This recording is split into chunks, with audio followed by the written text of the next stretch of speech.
Alright, so let's dive into the intriguing backstory of Poppy and Kissy Missy's encounter. Picture this, we're knee-deep in the immersive world of Home Sweet Home, and things are getting intense.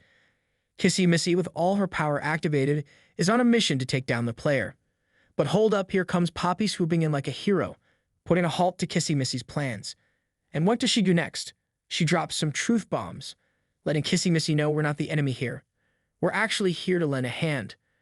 Now let's talk about the dynamic between these two characters. It's more than just a casual acquaintance vibe, there's a real connection there. Despite the chaos swirling around them, there's this undeniable bond forming. Check out how gentle Kissy Missy is with Poppy. It's like they've got this unspoken understanding. But wait, it gets even more interesting. When things take a turn for the worse and Kissy Missy gets attacked, Poppy's reaction speaks volumes. You can hear the concern dripping from her voice, showing us just how much she cares about Kissy Missy's safety. No! No! We're coming! Just hold on! Come on, come on! Now, I don't know about you, but that sounds like the beginning of a deep, intricate relationship to me. Stay tuned because I've got some wild theories cooking up about what's really going on behind the scenes. They ate the bodies to stay alive. The prototype has to die.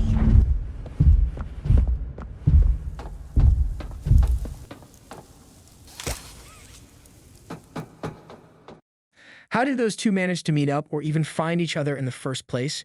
At the end of Chapter 2, the train meant to be our escape route suddenly changed course because of Poppy, who said we were too perfect to lose. This caused us to crash deeper into Playtime Co. Poppy was also aboard the train with us, and in Chapter 3, we find she's perfectly fine. Unlike us, she wasn't discovered by Catnap.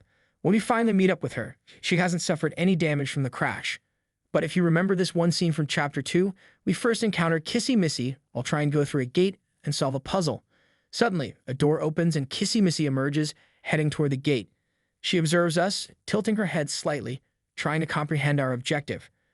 Once she realizes the lever is crucial for our progress, she pulls it down, gives us a final glance, and walks away. But here's the thing, Kissy Missy wasn't on the train with us, and she was nowhere to be found. So how did she end up in Playcare with us? Well, I have 3 theories on how this meetup could have happened, with my first one being that Poppy went to find Kissy Missy after the train crashed to help her around Playcare. What's really confusing, though, is why would Poppy abandon us after the crash, leaving Catnap to find and try to kill us? There's a chance that she ended up landing somewhere else after the crash and couldn't find us, deciding to venture deeper into Playcare to figure out how to stop the prototype via some clues or items lying around. But it's unlikely she would have tried to do this alone because she saw us as the key to stopping the prototype once and for all. Or maybe we actually did land in the same spot after the crash, and when she saw Catnap, she ran off to find Kissy Missy for help navigating Playcare. But it's a little unlikely for this to happen, as we can see Kissy Missy looking at a picture of a girl in Home Sweet Home, which might be what she used to look like before the experiment. But she won't acknowledge our presence during this, and once we leave Home Sweet Home, she attacks us. This bit of info suggests that Home Sweet Home is likely Kissy Missy's primary location. And when we saw her in Chapter 2, she was just wandering due to curiosity. This leads me to my second theory. Poppy didn't even know Kissy Missy was still alive and stumbled upon her while wandering Playcare.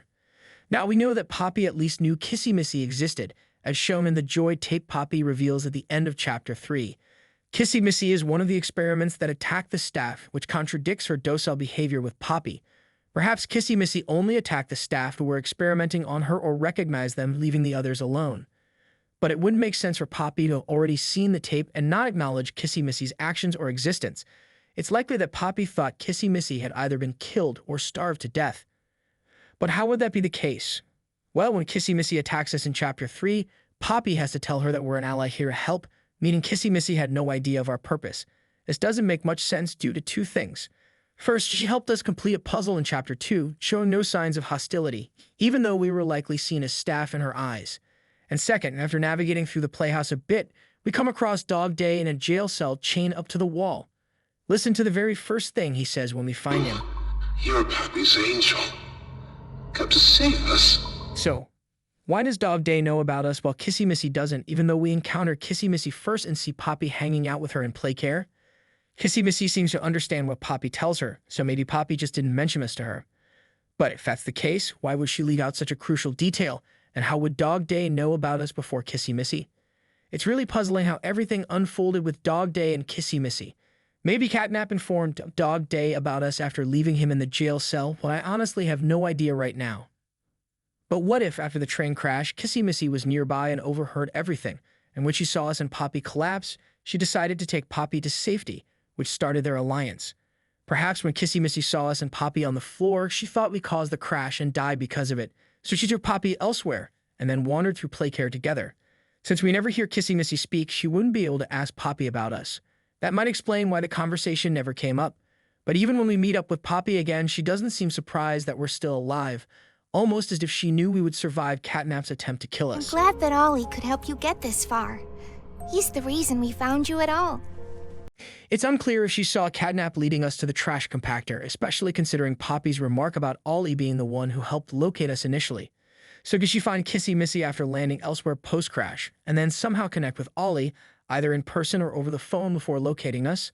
Remember, we were the ones who freed her back in Chapter 1, and she never mentioned exploring Playcare in Chapter 2. Plus, she explicitly stated, he was the reason we found you at all. He's the reason we found you at all. Indicating Poppy found Kissy Missy before us. Overall, it's a bit of a puzzle as to who sought out whom. We can't say for sure if Poppy sought Kissy Missy for company, or if Kissy Missy sought Poppy after hearing the crash to ensure everyone was okay. But given their kindness towards each other, particularly Kissy's gentleness with Poppy, it's plausible they met earlier, possibly in Chapter 2. If we stick with this idea, it makes sense that Kissy Missy investigated the train crash assuming Poppy was involved since they were apart. Another curious aspect is the differing abilities among toys. Some can talk while others can't. We never hear Kissy Missy speak, only a faint growl when she attacks us. Now we're seeing that some experiments lean towards the prototype side and align with his views. This likely explains the success of the Hour of Joy. For those who aren't like Kissy Missy, there's a distinct sense of friendliness about them. Perhaps Poppy sensed this in Kissy Missy. But how do you think they met? And why wasn't Kissy Missy aware of our intentions despite aiding us in the second chapter?